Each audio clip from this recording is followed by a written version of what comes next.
और उन्हीं के बेटी के बियाह के गीत सुनाओ तनी, जब लड़की के पापा आ लड़की के माँ जब बैठे लो बियाह करे, लड़की के कन्यादान करे, वो टाइम के गाना सुनाओ तनी। बैठिले अपन पापा खरई डसाई है आरे जंघिया दुलारी बेटी लौटा छटकायो हे आरे जंघिया दुलारी बेटी लौटा छटकायो हे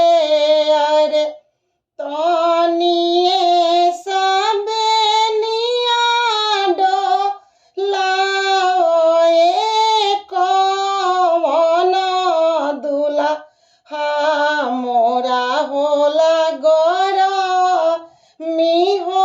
बहुत तनिए सबेनिया डोलाओ सुंदर दुल्हा मोरा होला गरमी हो बहुत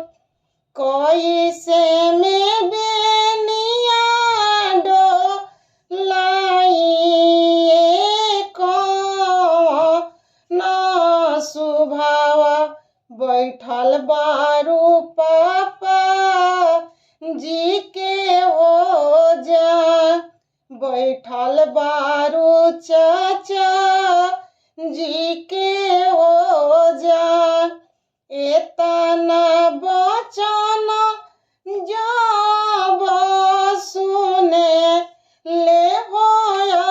अपन भैया हाके लगले अपनी हो रुमाल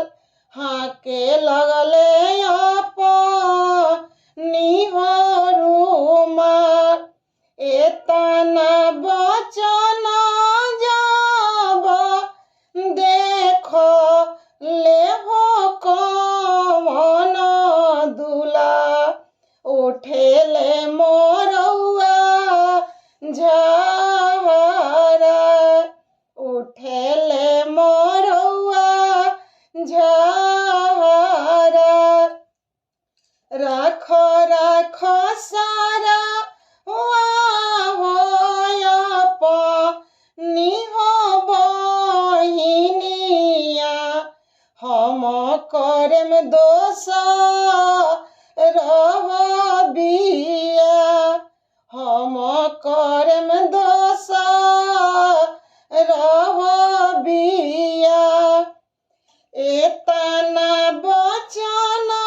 जब सुने लिहो दुलारी बेटी लपकी धरेली दाहिन लपकी धरेली दाहिन बा रौरा संगे ये प्रभु जी